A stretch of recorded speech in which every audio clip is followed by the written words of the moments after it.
잠깐 인사 나누겠습니다. 새해 복 많이 받으십시오. 서로 보시면서 빈자리가 많습니다만 새해 복 많이 받으십시오. 드디어 2025년이 되었습니다. 새해 그리스도와 동행함으로 승리하시기를 간절히 바랍니다. 여러분의 건성을 기원합니다. 하나님과 동행함으로 반드시 그런 좋은 일들이 새해 많이 있을 것입니다. 그런데 참 이상하지 않습니까? 2025년 1월 1일 또를 해도 어제 떠올랐던 바로 그 태양인데 왜 1월 1일의 해는 느낌이 다른 것일까요? 당연히 다를 수밖에 없습니다. 어제 보았던 그 태양은 확실하지만 의미가 다른 태양입니다. 1월 1일에 떠오르는 해는 지구가 태양을 크게 한 바퀴 돌고 난 이후에 작년 1월 1일에 지구가 있었던 그곳에서 다시 보는 태양이기 때문에 그렇습니다. 우리는 엄청나게 먼 거리를 지구라는 우주선을 타고 엄청나게 먼 거리를 한 바퀴 돌다가 다시 이 자리에 와서 이제 2025년 또 시작을 하는 것입니다. 그러니까 의미가 다를 수밖에 없습니다. 1월 2일의 태양, 1월 3일의 태양에도 그렇게 따지면 작년 그 자리다 이렇게 의미를 부여할 수 있겠지만 1월 1일의 태양은 더 남다를 것입니다. 하나님께서 그렇게 만들어 놓으셨습니다.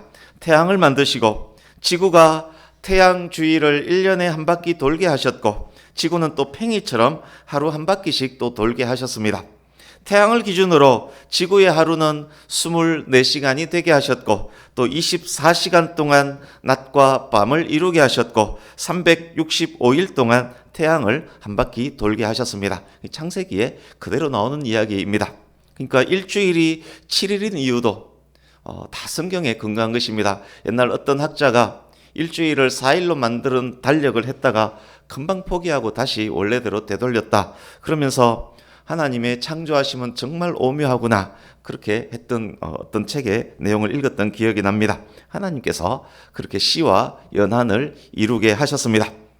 그 기준에 의해서 우리가 보는 달력, 말씀드렸듯이 달력이 만들어졌고 시계가 만들어졌고 그 달력과 그 시간에 의해서 2025년이 19분 전에 시작되었고 2025년이 시작됨과 동시에 송구 영신의 예배, 감사의 예배를 지금 하나님께 드리고 있습니다.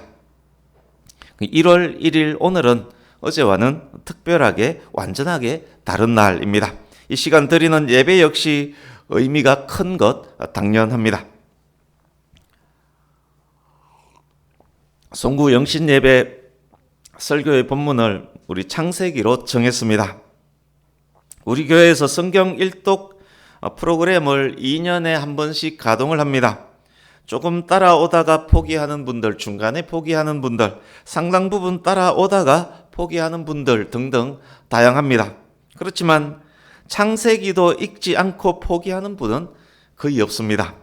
차라리 아예 시작을 안 했으면 안 했지 창세기만 읽고 끝내지는 않습니다. 창세기 못 읽고 끝내지는 않습니다. 저기 시작한 분 보면 창세기는 분명히 지나가 있을 것입니다.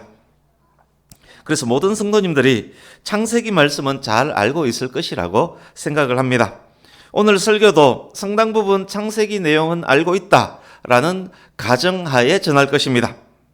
그렇지만 읽으면 잊어먹고 또 읽으면 또 잊어먹고 하는 분들을 위해서 그리고 본문 설명을 위해서 필요한 부분 몇 곳은 미리 확인을 하려고 합니다. 오늘 말씀의 주인공이 야곱임을 기억하시고 창세기 12장으로 가보겠습니다. 지금 미리 확인하는 내용은 오늘 본문 설명을 위해서 반드시 필요한 설명 이해를 위해서 반드시 필요한 내용입니다. 창세기 12장 1절에서 5절 보십시오. 갈대아 우르에서 살던 그 바벨론입니다. 갈대아 우르에서 살던 아브라함이 고향을 떠나 약속의 땅 가나안으로 가라라는 하나님의 말씀을 듣고 순종하여 떠나서 가나안에 도착을 합니다. 10절에서 20절 보십시오. 12장 10절에서 20절. 아브라함이 가나안 정착하고 얼마 후에 가나안 땅에 큰 흉년이 듭니다. 애굽에는 나일강이 있기 때문에 상대적으로 가뭄과 흉년에 강합니다. 아브라함이 자신의 뜻대로 판단하고 결정해서 약속의 땅인 가나안을 떠나서 애굽으로 내려갑니다. 그곳에서 큰 낭패를 봅니다. 하나님이 계시지 않았다면 아브라함은 아마 거기서 끝났을 수 있습니다. 큰 낭패를 봅니다. 이제 15장으로 갑니다. 창세기 15장 12절에서 16절 보십시오.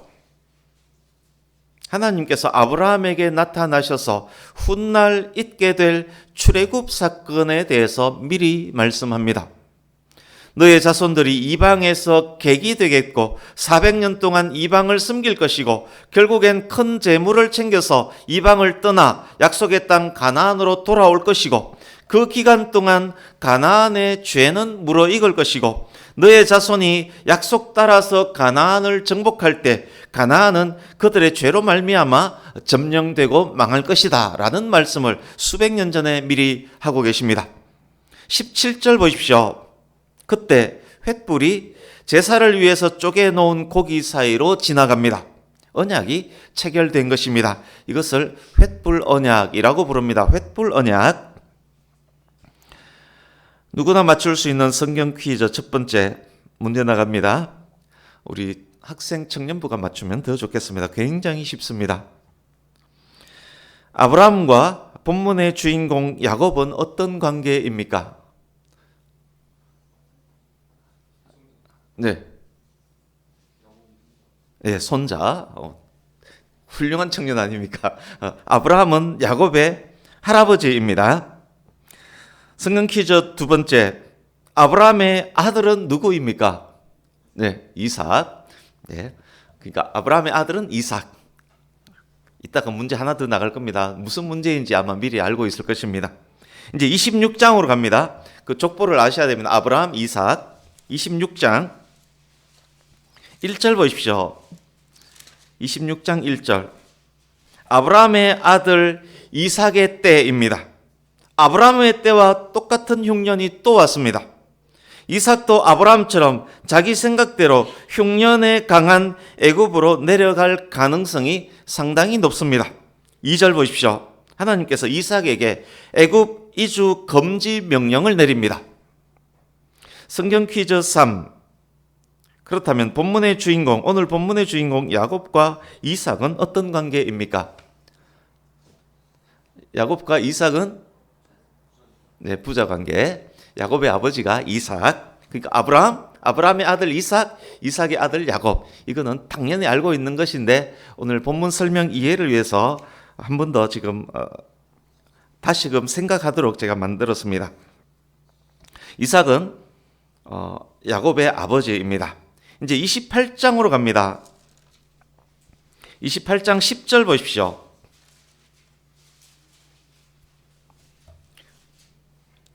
야곱의 아버지 이삭이 살고 있는 곳은 브엘세바입니다. 브엘세바. 야곱이 쌍둥이 형 에서의 노여움을 산 이유 때문에 브엘세바를 떠나서 외삼촌 라반이 있는 하란으로 도망합니다. 12절에서 15절. 도망하는 중에 베델에서 돌베개를 하고 자는데 꿈에서 하나님께서 나타나셔서 내가 너에게 이렇게 할 것이다. 너는 이렇게 복을 받을 것이다. 내가 너와 함께 할 것이다. 네가 어디로 가든지 너를 지킬 것이고 너를 이끌어 다시 이 땅에 돌아오게 할 것이다. 네가 어딜 가든지 함께 할 것이고 다시 돌아오게 해주겠다라고 하나님께서 말씀합니다. 이게 베델 언약입니다. 아까 횃불 언약 나왔고 이제 베델 언약 나왔습니다. 이제 31장으로 갑니다. 31장 3절 보십시오.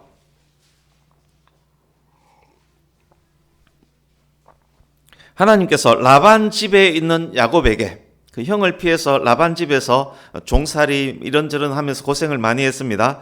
라반 집에 있는 야곱에게 그곳을 떠나서 가나안으로 돌아가라라고 하십니다. 약속하신 대로 하나님께서 함께 하겠다라고 하셨습니다.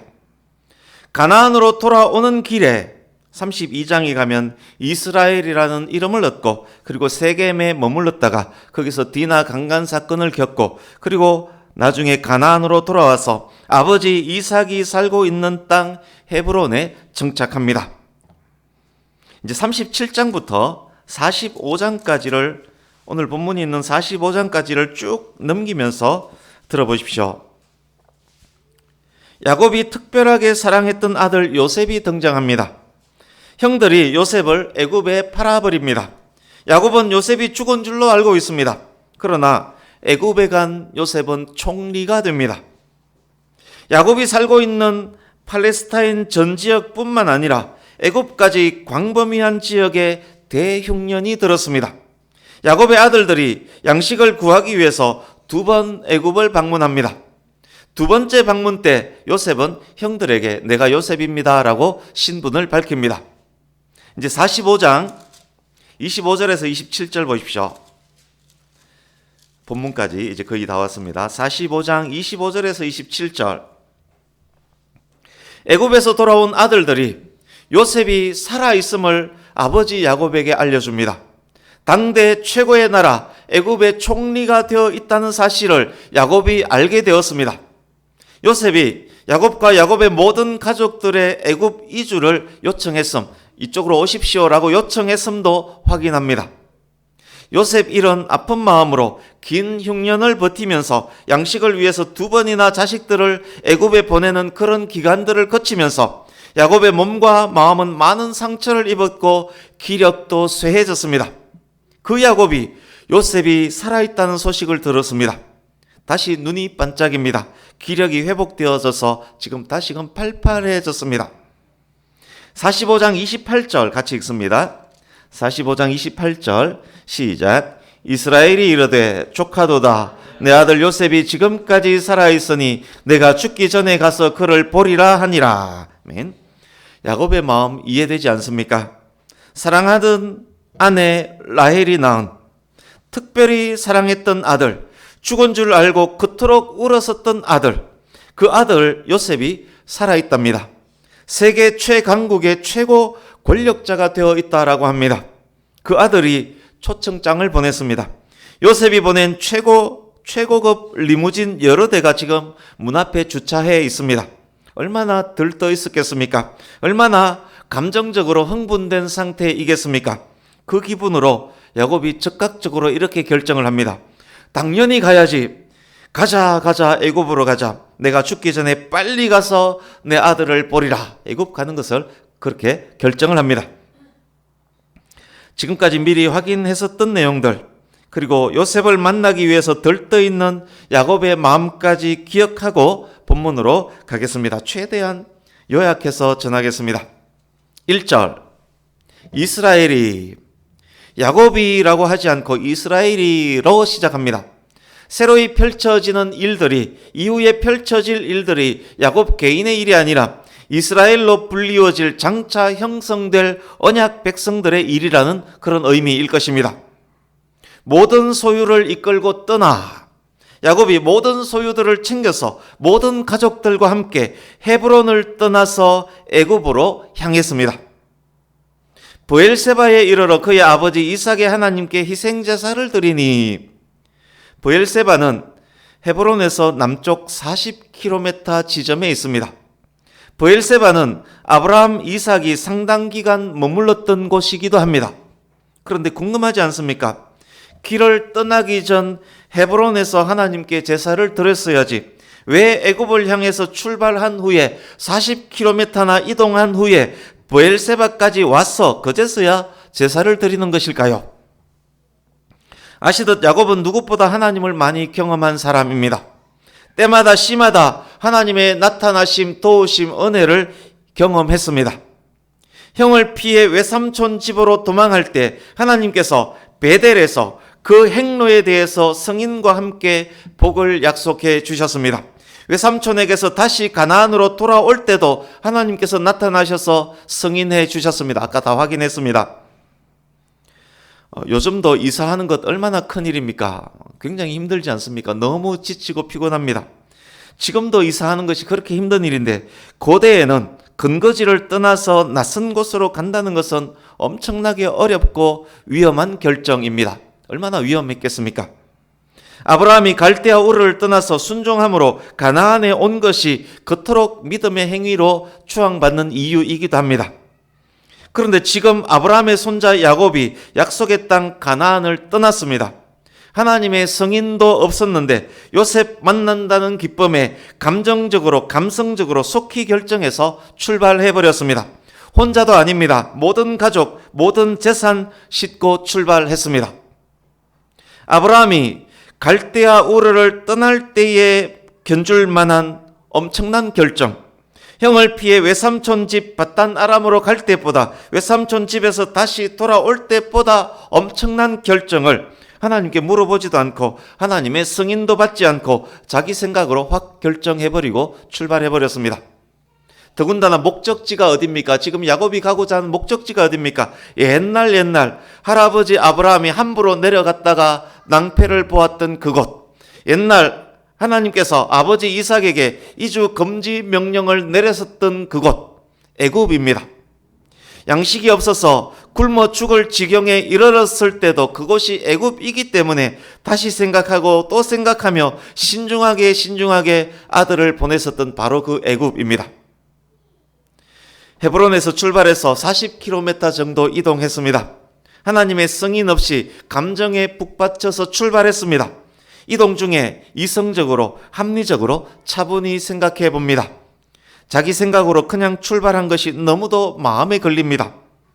이 길이 하나님의 뜻이 아니면 어떡하지? 할아버지, 아버지가 매우 주의했었던 그 애굽을 향해서 감정에 이끌려서 그냥 출발해버렸네. 아무리 요셉이 거기 있어도 그렇지 약속의 땅을 떠나다니 내가 잘못한 것은 아닌가? 요셉을 만난다는 기쁨과 기대가 있지만 이동 중에 마음은 너무도 무거웠을 것입니다. 40km의 거리가 400km는 된 듯 했습니다. 가나안의 남쪽 끝 브엘세바에 이르렀습니다. 이곳을 벗어나면 애굽까지 사막 지역입니다. 또한 이곳은 할아버지와 아버지의 향취, 추억이 깊이 배어 있는 곳입니다. 할아버지와 아버지가 하나님과 함께 했던 바로 그 장소 브엘세바입니다. 생각이 거기에 이르자, 그리고 마침 브엘세바에 이르자 더욱 함부로 떠나서는 안 될 것 같았습니다. 브엘세바에서 행진을 멈춥니다. 제단을 쌓고 하나님께 예배를 드립니다. 야곱이 그제서야 하나님의 뜻을 묻고 있는 것입니다. 이제 2절.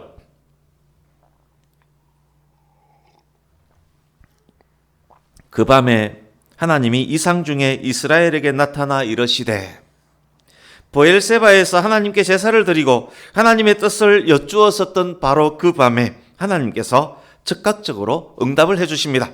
야곱아, 야곱아. 하나님께서 야곱을 2번 부르십니다.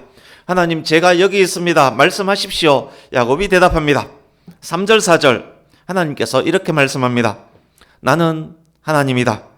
나는 내 아버지 이삭의 하나님이다. 애굽으로 내려가는 것 두려워하지 마라. 내가 거기서 너로 큰 민족을 이루게 할 것이다. 나도 너와 함께 애굽으로 갈 것이다. 뿐만 아니다. 네가 다시 가나안으로 돌아올 수 있도록 인도할 것이다. 네가 사랑하는 아들 요셉이 너의 임종을 편안히 지켜줄 것이다. 애굽 이주에 대한 승인과 허락이 떨어졌습니다. 승인과 허락이 아버지 이삭, 할아버지 아브라함에게 주셨던 그 약속 안에 있음도 야곱이 깨닫습니다. 창세기 15장의 횃불 언약 성취의 과정에 야곱 자신이 현재 있음을 깨달아 합니다. 베델 언약의 연장선상에 있음도 확인하게 되었습니다. 하나님의 응답하심으로 지금 가는 이 길이 하나님의 뜻과 섭리 안에 있음을 확인한 것입니다. 이 이주로 말미암아 야곱 가족은 광범위한 지역을 덮친 기근에서 생명을 보존하게 될 것입니다. 가나안 우상 숭배 문화에 비해서 탁월한 애굽의 선진 문명도 접하게 될 것입니다. 애굽 기간 동안 아브라함과 이삭에게 지속적으로 약속하셨던 큰 민족으로의 성장도 그곳에서 있게 될 것입니다. 큰 민족의 성취를 이룬 다음 약속의 성취를 위해서 다시금 가나안으로 돌아오게 될 것입니다. 야곱은 이미 자신의 삶에서 약속의 성취를 위해 다시금 야곱은 이미 자신의 삶에서 약속하고 계시는 그 과정들을 약식으로 이미 경험했습니다. 약속의 땅을 떠나서 외삼촌 집으로 갔었고 그곳에서 많은 자손들과 재산을 축적했습니다. 무사히 고향으로 돌아왔습니다. 이 출애굽 과정의 약식 경험을 이미 야곱이 했습니다. 그 모든 과정들에 하나님께서 함께 하셨습니다. 뿐만 아닙니다. 더욱 감사한 약속도 주십니다. 요셉이 그의 손으로 내 눈을 감기리라. 사랑하는 아들 요셉이 아버지 야곱의 임종을 지킬 것이라 말씀합니다. 가족이 둘러선 가운데 복되고 편안한 죽음을 맞이할 것이라는 약속입니다. 야곱이 아들을 잃고 자주 했던 말이 이겁니다. 나는 흰머리로 슬퍼하면서 죽는다. 나는 흰머리로 스올로 간다. 이렇게 탄식했던 그 야곱이, 그렇게 말하면서 신세 한탄을 했었던 그 야곱이 이제는 요셉이 그의 손으로 내 눈을 감기리라 그 약속 믿고 감사하면서 하고 있는 그 얼굴 표정 보이지 않습니까? 본문 속 하나님의 나타나심이 더욱 의미가 있는 것은 하나님께서 이스라엘 족장에게 말씀하신 것으로는 마지막 기록이기 때문에 더욱 그러합니다. 본문 이후 출애굽기 모세 때에 이르기까지 하나님께서 나타나셔서 말씀하심은 이제 없습니다. 지금까지 확인한 이 모든 약속들이 야곱 당대에 그리고 요셉의 세대에 그리고 모세와 여호수아를 통해서 성취되었음을 우리는 알고 있습니다. 지금까지 했던 이 모든 말씀들이 야곱이 해골로 돌아오긴 했지만 다 성취가 되었음을 우리는 압니다. 이제 정리하면서 마무리를 하겠습니다. 2025년 저와 여러분에게 주시는 하나님의 말씀이라 생각하시고 주목할 수 있기를 바라겠습니다. 우리는 본문을 통해서 이런 생각을 하게 됩니다. 야곱이 성급하게 감정적으로 이주를 결정하고 출발했다. 헤브론에서 출발하기 전에 하나님께 물어보았었더라면 이런 생각을 할 수 있습니다. 만약 그랬다면 참 좋았을 것입니다. 출발 결정하기 전에 하나님의 약속들, 횃불 언약, 베델 언약을 깊이 묵상만 했었어도, 자신이 경험한 하나님을 묵상만 했었어도 애굽으로의 이주가 하나님의 뜻 안에 있음을 야곱은 알 수 있었을 것입니다. 40km 거리를 불편함 없이 두려움 없이 힘차게 행군했을 것입니다. 많은 성도들이 야곱과 같은 실수를 범합니다.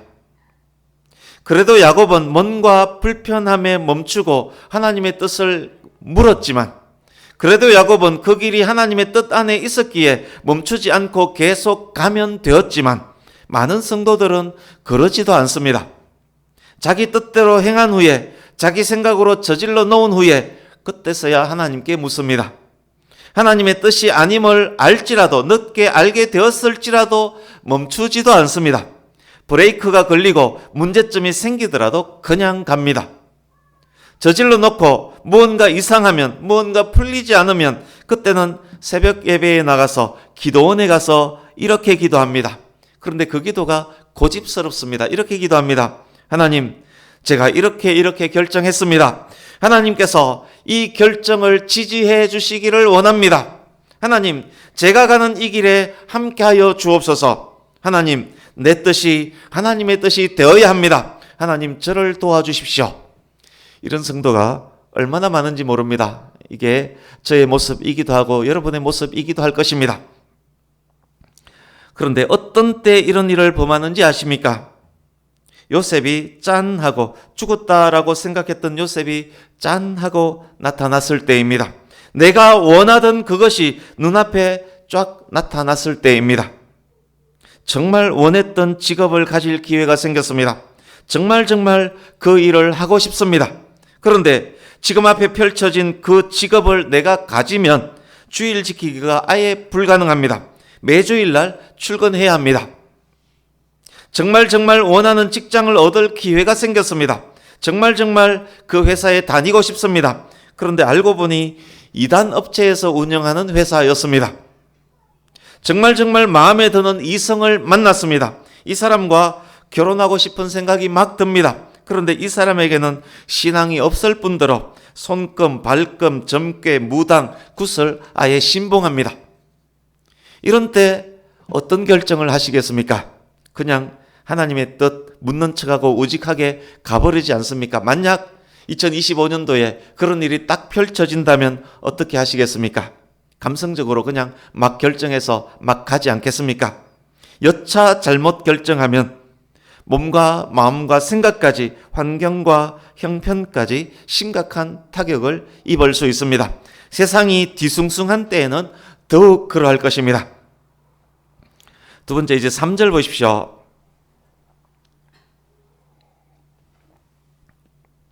하나님께서 야곱에게 내려가기를 두려워 말라라고 하셨습니다.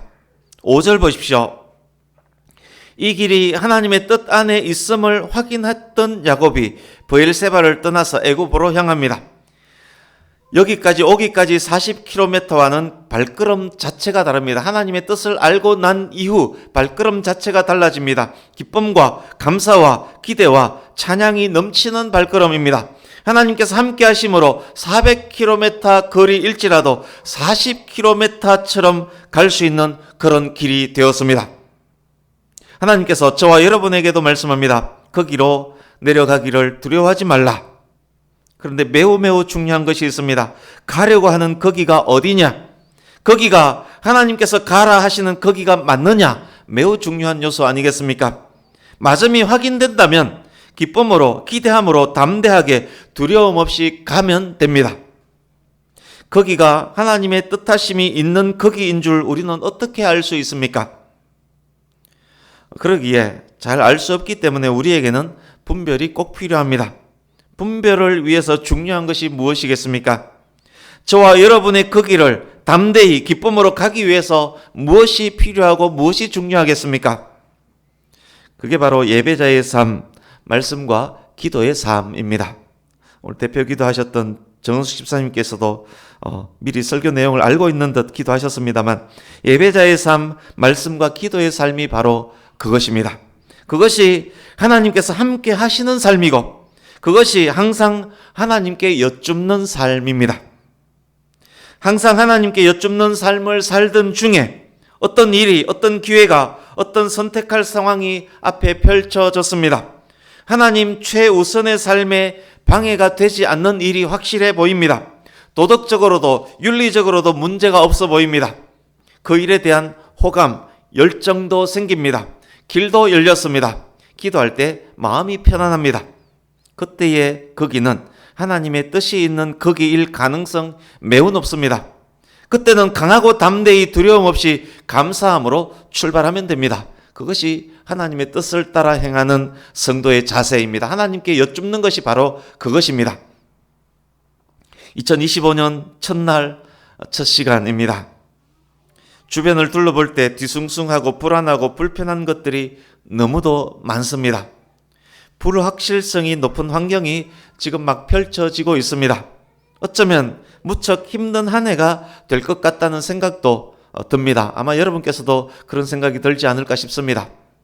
그러나 그러할지라도 내가 하나님의 뜻 안에 있고 하나님께서 나와 함께 하신다면 전혀 염려 근심할 것 없습니다. 도리어 귀한 기회가 생길 것이고 도리어 강하고 담대히 나아갈 수 있을 것이고 도리어 하나님께서 함께 하심을 경험하는 한 해가 될 것입니다.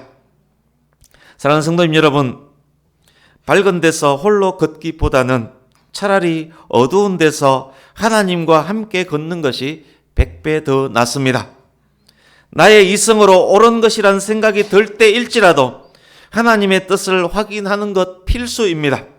불안하고 애매한 상황에서는 더욱 그러하지 않겠습니까? 하나님과 교제할 수 있는 그리스도인이 하나님께 묻지 않는다면, 그리스도인이 말씀과 기도와 예배로 하나님께 묻지 않는다면 그에게 하나님은 그냥 장식품일 뿐이지 않겠습니까? 하나님께서 나의 주인이고 하나님께서 나의 가장 귀한 분이라면 하나님을 섬기며 동행하며 여쭙는 삶을 사시기를 바랍니다. 밝은 곳에서, 그럴 때는 밝은 곳에서 하나님과 함께 걷는 삶이 될 것입니다. 오늘 본문 이후 야곱의 삶이 그랬습니다. 인생의 원숙기, 절정기를 하나님과 함께 함으로 보냈습니다. 하나님의 뜻 안에서 자녀들을 축복하는 귀한 하나님의 사람이 됩니다. 나의 축복이 아버지 이삭의 축복보다 아브라함의 축복보다 더 낫다라고 담대하게 외칠 수 있는 그런 믿음의 거장이 됩니다. 이스라엘 12지파의 위대한 조상이 됩니다. 저와 여러분의 2025년이 그런 복된 발걸음, 우리 일생 전체 그 복 중에 그 복을 만들어가는 복된 발걸음, 2025년 저와 여러분의 그 발걸음의 일환이 될 수 있기를 간절히 바랍니다. 말씀을 기억하면서 그런 삶을 다짐하면서 그리고 말씀으로 자기 스스로를 향해서 축복하는 시간을 갖고자 합니다. 우리 민수기 6장으로 갑니다. 민수기 6장 너무도 잘 아시는 말씀 24절에서 26절입니다. 구약성경 204페이지. 이 말씀은 제사장에게 이렇게 축복하라라고 일러주는 그런 말씀입니다. 신약시대 모든 성도들은 왕같은 제사장들이기 때문에 우리도 이 말씀으로 축복할 수 있습니다. 제사장의 축복이지만 우리는 왕같은 제사장이기 때문에 우리도 이 말씀으로 우리 스스로를 그리고 사랑하는 우리 자녀들을 축복할 수 있는 것입니다. 이 말씀을 읽을 텐데 어디까지 읽느냐 하면 26절에 원하노라까지 읽을 것입니다. 근데 읽으실 때 자기 오른손을 자기 머리에 얹고 아니면 옆에 자녀의 머리에 손을 얹고 이 말씀이 자신에게 이루어지기를 그리고 이 말씀이 백양 공동체 성도들에게도 임하기를 바라며 그리고 이 올리는 이 손이 복의 통로가 되기를 바라며 자신을 그리고 공동체 구성원을 축복하면서 이 말씀을 읽으려고 합니다. 오른손을 자기 머리에 올려보십시오. 자기가 자기를 축복합니다. 사랑하는 자녀의 머리에 오른손을 올려주십시오. 올리고 우리 다 같이 이 말씀이 응하기를 진심으로 바라면서 24절부터 26절까지 같이 읽습니다. 시작. 여호와는 내게 복을 주시고 너를 지키시기를 원하며 여호와는 그의 얼굴을 내게 비추사 은혜 베푸시기를 원하며 여호와는 그 얼굴을 내게로 향하여 드사 평강 주시기를 원하노라. 아멘. 우리 한 번 더 읽어보겠습니다. 이제는 옆에 동료들을 축복하는 마음으로 같이 한 번 더 읽어보겠습니다. 시작. 여호와는 내게 복을 주시고 너를 지키시기를 원하며 여호와는 그의 얼굴을 내게 비추사 은혜 베푸시기를 원하며 여호와는 그 얼굴을 내게로 향하여 드사 평강 주시기를 원하노라. 아멘. 2025년 저와 여러분의 2025년이 우리가 했던 이 축복대로 하나님께서 저와 여러분 모두에게 이 복을 주시기를 간절히 바랍니다. 비록 힘들고 어려운 2025년이라 할지라도 2025년을 마칠 때 참 감사한 한 해였다. 더욱 감사한 한 해였다. 이 아침에 우리가 했던 이 축복이 그대로 이루어진 한 해였다. 너무도 감사하다. 그렇게 간증하는 올 한 해가 될 수 있기를 예수님 이름으로 축복합니다. 아멘. 기도하겠습니다.